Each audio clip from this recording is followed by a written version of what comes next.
Rap Life Review is back. You got Eddie, you got Nadeska. I am Ebro, and Low has not made it back from the BET Awards. We'll find him. Low is going up, guys. Low is going up all weekend. Speaking of BET Awards, we're gonna recap a little bit of that. There was a lot going on there. We got Pusha T and Jim Jones beefing or rapping or chatting. Chatting, let's go with that. It's just chatting, right? It ain't real just beef. some chatter. And then tons of new music, like the Killer Mike album, which is doing very well. And then you got the Gunna album still ranking very, very high in Apple Music. And Young Thug dropped Business is Business, which is #1 in Apple Music. Now, let's start right there, I think. Because the whole YSL case, RICO charges, Then it went to Gunna's a snitch, and we saw him in the courtroom saying things to the judge, and people was like, we ain't gonna be supporting Gunna.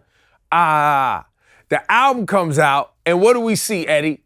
Everybody supporting Gunna. Y'all full of shit. They was streaming it, dog. Y'all was lying. Y'all listen to snitches. Y'all lied. And I guess the other question I have, because didn't Young Thug post about the Gunna album? Did he?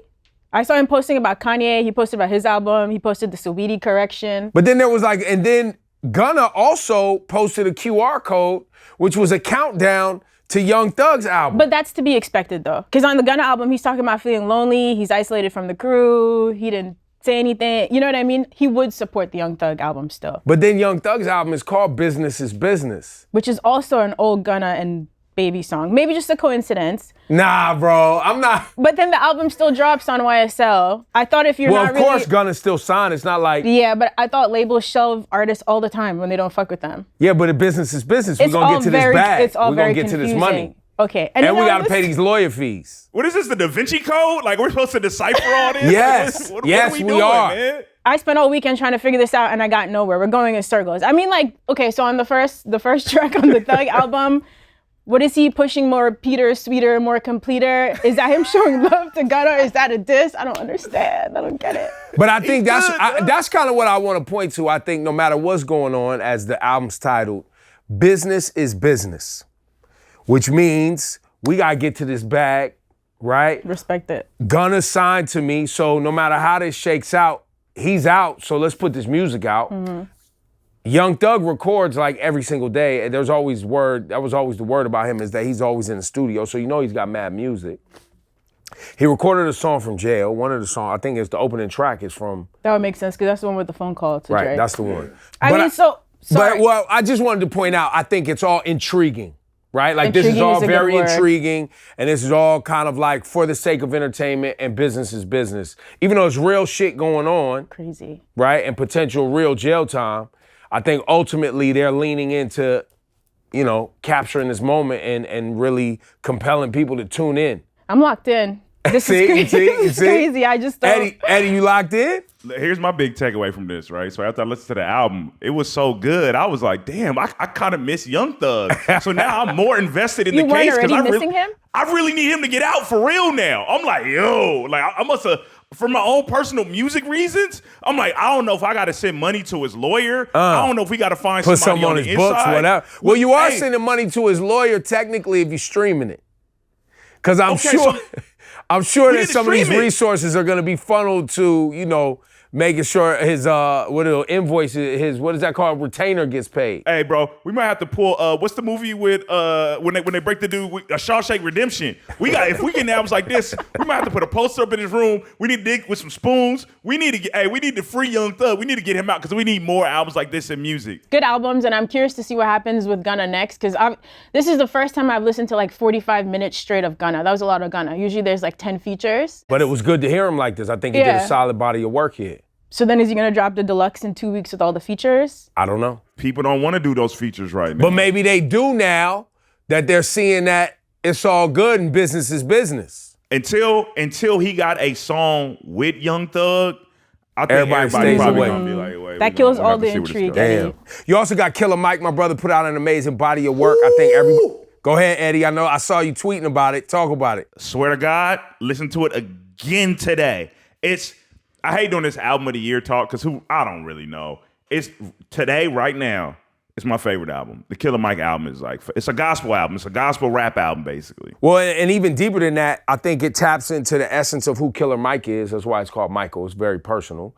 Second, I think it taps into a little bit of the black man experience, like the complexities of an educated person who still has to hit the streets and hustle and do illegal shit, even though they went the right route to get good grades and do all this other stuff. And then it also taps in kind of the essence of the black experience through spirituality. You know what I mean? It closes like with a Yoruba African prayer. But just his relationship with his aunt, who's an addict, and losing his grandmother and mom. It's a lot. It's a lot in there. But musically, it's dope. And as Eddie pointed out, taps into gospel too as well. So it's a lot of church, a lot of spirituality, a lot of South, a lot of hip hop. So you lied on me then, Ebro. So I do like rap like that. I was just gonna ask you, if you don't like the Kendrick album, everything I'm hearing about this Killer Mike album is confusing to me that you would be such a big fan. Eddie, explain yourself. It's funny you say that, Nadeska, because I was not gonna say it out loud. But since we're here, this is what I wanted from the Kendrick album. But here's the difference between the Killer Mike album and the Kendrick album. Mm-hmm. The Kendrick album, as Eddie and we and myself and everybody's pointed out, more leads into personal accountability and leans into actually taking action for personal accountability. Killer Mike's album just leans into the problems, but not actually the solutions. Or it just got beats I can work out to. Nah, bro. Production. Yeah, all right, whatever. Okay. Whatever. You know you don't want solutions. You want the toxicity to reign supreme. I just want beats that knock, bro. No, the beats do not. And it's got a lot of energy. And Mike always brings the energy, too. Another amazing album I think people should check out, Coi Leray. Coi Leray, I think, is surprising people right now. I love her pop out during Busta Rhymes set. I thought that was amazing with all, paying homage to all the women on her pants. And matter of fact, I even talked to Coi Leray, and she mentioned kind of this idea that, people complain a lot about negativity and toxicity and just beefing and girls going at each other in hip hop, but it feels like everybody is kind of like not taking action to fix those things. And she talked about it a little bit. It's not a sensitive conversation. I feel like it wasn't more about the body. It was more of like mentioning my name. I feel like at the time of how everything went and just, I'm about positivity. You know what I mean? And you weren't sure where it was coming from. And I wasn't sure where it was coming from. And not only that, I feel like the problem with, our community today is like, we be so quick to like trying to change things, but we don't do nothing to actually change anything. You feel me? So, if we're gonna say we're gonna stop talking about bodies, then don't mention anything about my body. Just period. Don't compare me to nothing. Don't think about nothing.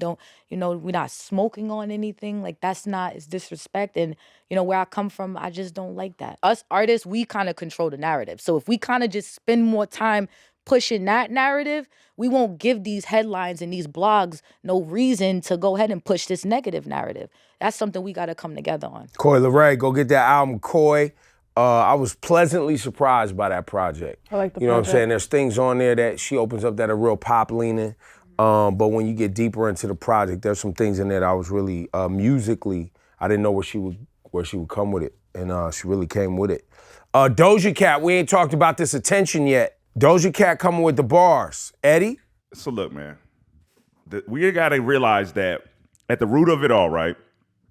We talk about nowadays, like, music's not really in a box. People don't want to be in genres. People are genreless. And I don't think nobody, like, in our world, specifically in hip-hop, embodies that more than Doja Cat. Doja Cat is someone who started off as, like, a B-girl. Like, she breakdances, she raps. So we've heard a million times how she loves Little Brother. So at the end of the day, she's an MC.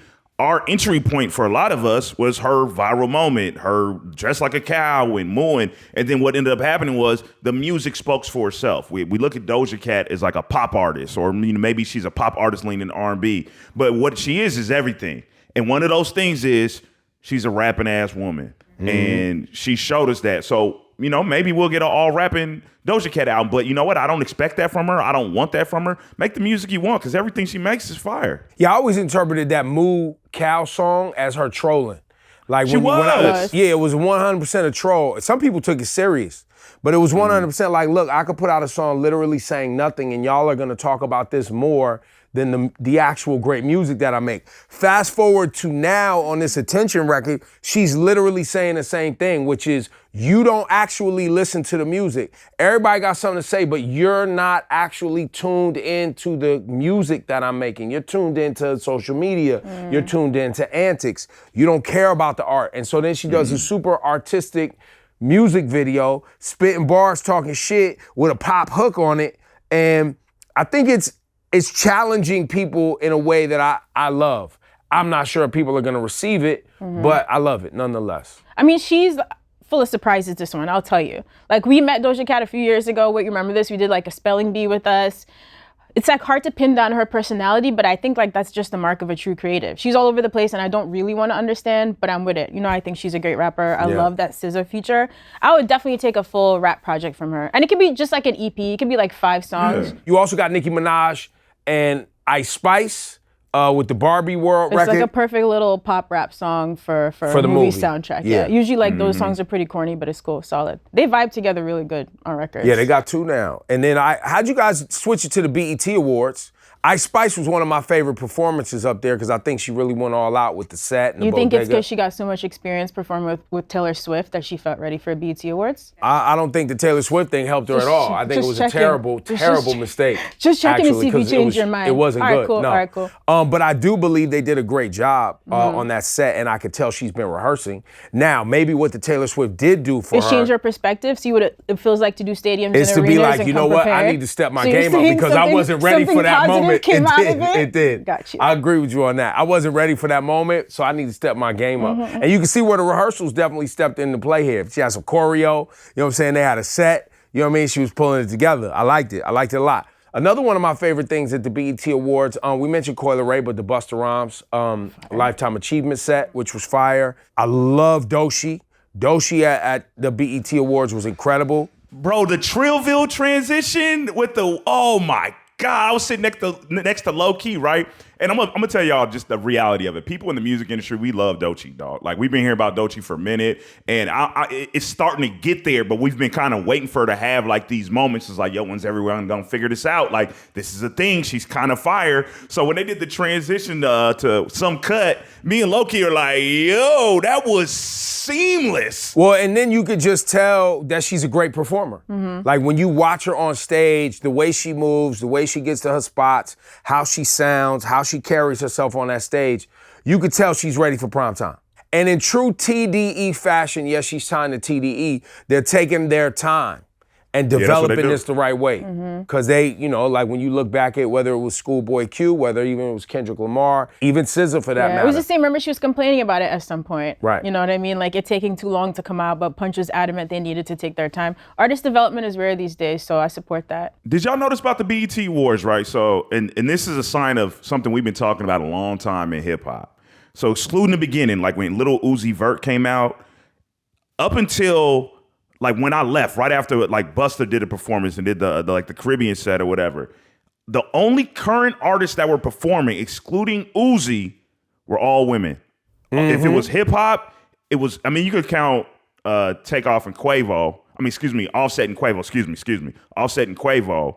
But excluding that, the rest of the performances for current hip hop artists were all women. As they should be. I think you know, women in hip hop are the most entertaining, brave, experimental, you know, energetic things happening, most interesting things. And then the dudes is trying to be too cool.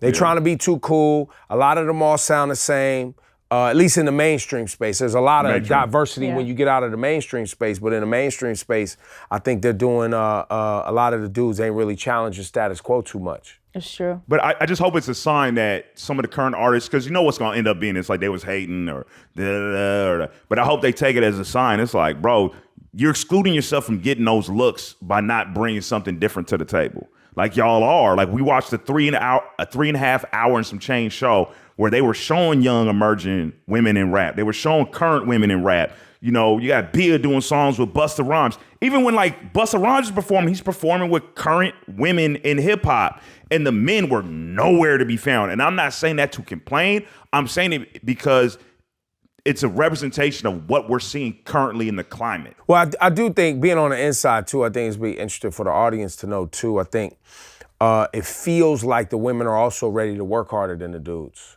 Bob, I wasn't gonna say that part. Another favorite moment that I had up there was seeing, obviously, and you brought it up, Eddie, Quavo and Offset being on stage together. I think, we were right here. We've talked about it several times, whether or not we thought they would get back together and have this moment. Yeah. We recently saw them at a family gathering that kind of went around the internet. Yeah. And now we're here. Yeah, I mean, we all thought it was just a matter of time till this happened, right? I didn't expect it on this stage. I don't know how you guys felt, you and Lo in the audience, but I don't know. I was like happy to see them together, but equally sad, which I guess for a tribute performance, that's what it is, seeing them together without him. What was it like actually in the room, Eddie? So I don't know how it looked on TV, but for us, how you could see it, like, 'cause we were like center. We weren't like super up close, but we were like right in the middle. So what we could see the rocket, and obviously you can hear the Migos song, and I could see two silhouettes. So I'm like, wait a minute. And you could tell people were putting the math together, but it wasn't confirmed yet. Like, we didn't for sure know. So we're like, is this? So the anticipation for a few seconds was building, like, I know this ain't gonna be what I think it is. And then when the lights come on and you see the rocket and you see Offset and you see Quavo, and you're like, yo, it was emotional. It wasn't just like, yay, we're seeing people perform. It was, we know the weight behind this. They lost a family member, and we'll never see the Migos together. And we know that they've been beefing, and we didn't know if this moment would ever come. So you felt all of that happening in the building. And and even though it was sad, it was joyous because we want family at the end of the day to get along. So it was beautiful to see. And it was my favorite moment of the whole show. Yeah, no, it was the surprise. Watching it on television, you were kind of like, it's same feeling. Now, Uzi Vert and JT.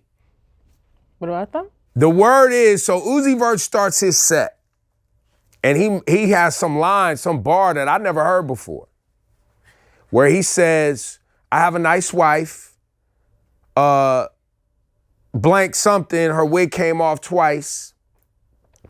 She got a little fro like Ice Spice. So that was earlier in the night. Okay. Oh, God. Then he went on to do I Just Wanna Rock. Mm-hmm. Then we start seeing on the internet that there was some blow up between JT and Uzi, and there's video of her throwing a phone at him like, fuck you, this is over. I don't know if she called him a groupie or a goofy. Is that important, which word she picked for the argument? Maybe because he was goofy. sitting next to Ice Spice. I would prefer goofy. But JT was on the other side. That was just their seats. Mm-hmm. Now, there's a photo of Ice Spice and Uzi Vert that Ice Spice posted in like a bunch of photos. I'm sure she's an Uzi Vert fan. Like, I don't really, but I'm sure the line that he said on stage, maybe JT didn't like that. Okay. So it's playing out on the internet at least, and I don't know if this is some planned promo. You know me, I always sort to that because I think these people are savvy. But it does appear that JT did not like something that was going on. That's for sure. Did Whether the it was phone what land? he said on stage. Where did it hit him, the phone?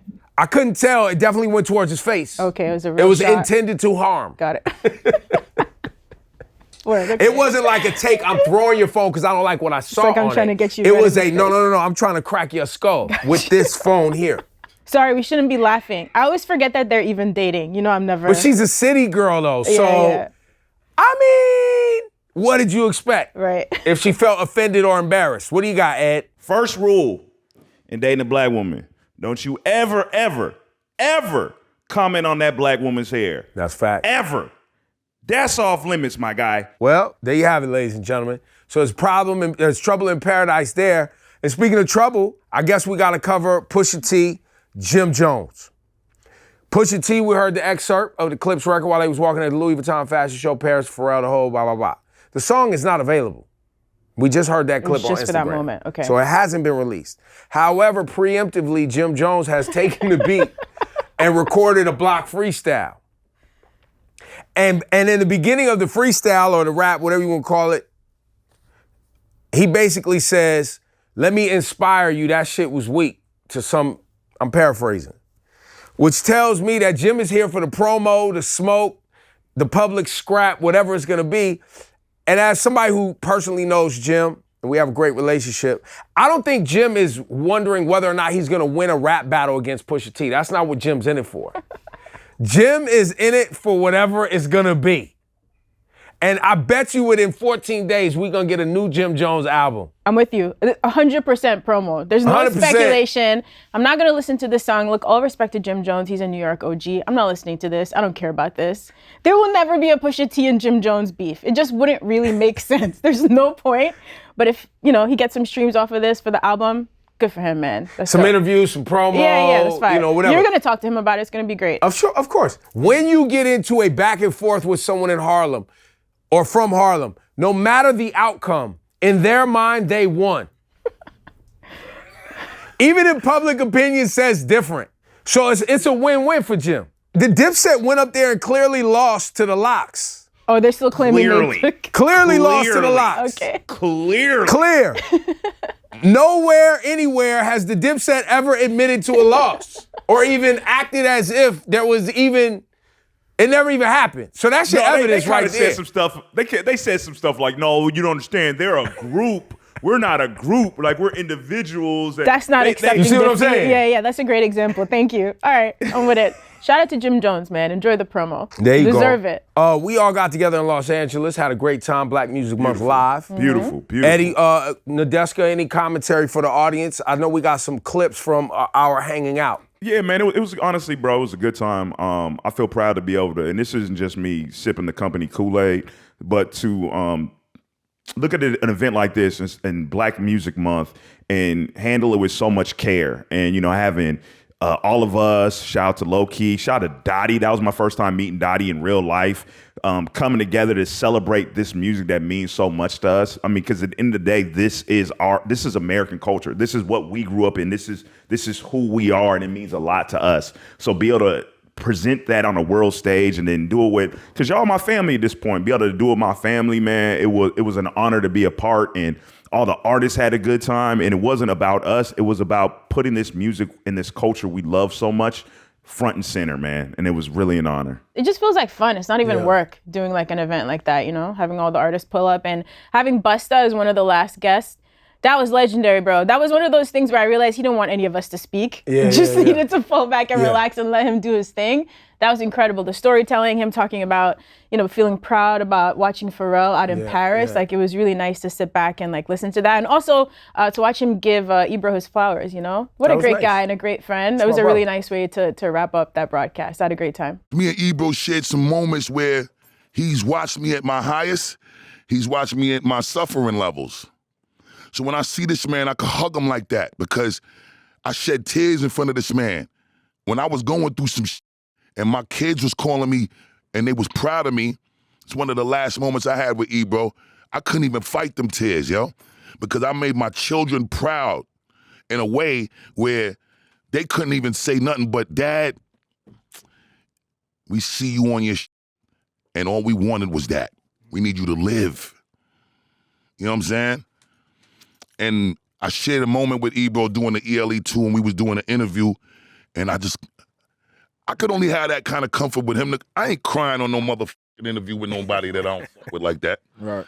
You know what I'm saying? But we've been in the mud, This is what I'm saying. For years, we've been in the mud. Very long time. This is my friend. Before we wrap, we got to salute Nadeska. Her interview with Lil Durk, booming on the YouTubes, going crazy. A lot of positive comments here. Love the interview. Love for you as a journalist. I'm not used to getting love like this on the internet. That's new to me. But it was, I'd met Durk a couple of times in the past, but to me, he was always a very reserved, low-key guy, not the chattiest. So I didn't really know what to expect going to the interview, but I love a good life talk. So I was just asking him all the shit that I wonder about him, personally, his journey, even outside of the music. And he was pretty open to it. And then he finally got with me on the little crazy carts. He wasn't with it at first, but then he had fun. So it was cool. It was a good shoot in general. Actually, we're going to play you a clip from the Durk interview right now. There are a couple of songs where you're introspective.